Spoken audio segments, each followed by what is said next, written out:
Welcome to test-based Twilight CPD Sessions, bite-sized sessions for developing your teaching practice by teachers for teachers. We'll be supplementing these sessions with advice on how to get the most out of your test-based subscription, not just in Year 6, but throughout the school. In this session, we'll be looking at effective and time-efficient feedback strategies. As a basis, we'll be using the Education Endowment Foundation Guidance Report on Teacher Feedback to Improve Pupil Learning. For more information, download the full report using the link on your screen. Feedback is a crucial part of the teaching and learning process. It allows identification of good practice, areas for improvement, and allows opportunity for praise and motivation for pupils. A selection of strategies like the ones discussed in this session are great for variation and appealing to a range of learners. However, it is important to always refer back to your settings policy on marking and feedback and ensure you follow the procedure laid out by your own school. The journey to good and effective feedback lies with setting our expectations and foundations at the teacher input stage. As part of the instruction giving for independent or group work application, you should provide clear visual examples of what high quality output looks like for the activity you are teaching. This could be in the form of strengths and weaknesses critique or an anonymized piece of work, providing what a good one looks like or a waggle, comparing a high and low piece of work, or just simply agreeing success criteria together. Here is an example of comparing a high and a low piece of work using a test-based question. Without telling the pupil which is which, discuss the strengths and weaknesses of both and ask the children which answers the learning objective best. Which would they mark as a successful piece of work? This will allow them visual representation of success and clearly highlights the expectation. Time is never a friend of teachers, so planning ahead is crucial for time-saving and effective teaching. This applies to feedback too. Don't get stuck in the routine of written feedback after every lesson and late nights of highlighting or 3 stars and a wish. When you're planning your lesson, think ahead as to what would be the most useful and effective form of feedback for a particular lesson. Can you reduce the number of books you need to mark by focusing on a small group of pupils and live marking their work in the session? Is peer or self-marking appropriate within given success criteria? Does the work need a full mark, or will a self-reflection and editing in the next session be more appropriate? Smart planning will not only be more effective, but also save you time in the long run. Self or peer marking against the success criteria can be a meaningful way of training pupils to reflect on their own work. Consider asking pupils to underline specific parts of a partner's work where they've correctly met the success criteria with different colours to demonstrate and progress understanding for both children. Also consider the right to reply and apply the feedback.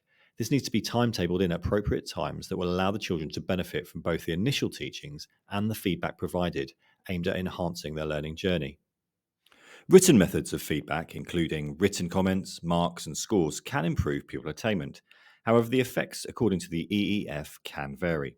The negative side of written feedback is the impact on teachers' workload, something that should be monitored closely by school leaders. Feedback given in the moment can be some of the most valuable for directing through a learning journey and correcting misconceptions as they are taking place. It can also be a great hybrid of written and verbal feedback to appeal to all learners. Consider working with a small target group or use AFL questioning in teacher input and mini plenaries to assess which individual benefits the most.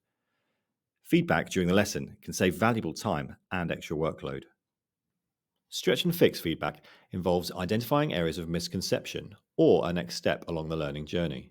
Providing feedback on a misconception and then asking an additional question to apply the feedback allows additional practice at the new skill. Whereas if the child has met the learning objective of the lesson, provide a question or two that allows the learning to be applied in a new concept or with higher order thinking. Test-based questions are a useful resource of providing individual, differentiated stretch and fix written feedback. Rather than providing specific feedback to pupils, for example, if you swap these 2 paragraphs around, the story would be better, invite them to think harder about their work and reflect on it and say, I think it would be better if 2 of these paragraphs were reversed. Find out which 2 you think I'm talking about. You could put dots in the margin where there may be errors and ask pupils to find out and correct them. This works both as a live marking or post-lesson marking. In maths or science, tell a pupil that a certain number of their responses are incorrect, but not letting them know which ones. Then give them time to identify the mistakes themselves. Verbal methods of feedback are proven to support pupil attainment and may be more time efficient when compared to written feedback. However, the effects of verbal feedback can vary, and providing whole class individual feedback can be difficult in one lesson. One of the main benefits of verbal feedback is that it allows teachers to spot mistakes and misconceptions as they arise. Immediate light bulb moments as you reteach or correct prior learning to assess something new can be rewarding for both the learner and the teacher. As an assessment for learning tool, it can also identify learners who are struggling or requiring more challenge and allow teacher to adjust the activity live midway through the lesson to allow optimum progress for the individual pupil. The feeling of adjusting learning with a teacher and getting something challenging right can also give a great sense of achievement. One of the criticisms of verbal feedback is the lack of evidence of whether the pupil has understood the marking. A way to combat this is to provide the verbal feedback and ask the pupil to write it down in their own words. This way, they have to fully digest the information given to them and interpret it themselves, helping to cement the learning. TestBase has thousands of high quality, flexible assessment questions and resources for every year group in maths, spelling, punctuation, grammar, reading, and science. It is a flexible assessment tool that can quickly and easily repurpose questions into bespoke independent activities, plenaries, and end of unit assessments, all in just a few moments. One subscription has an unlimited number of accounts for teachers and teaching assistants in every year group across the school.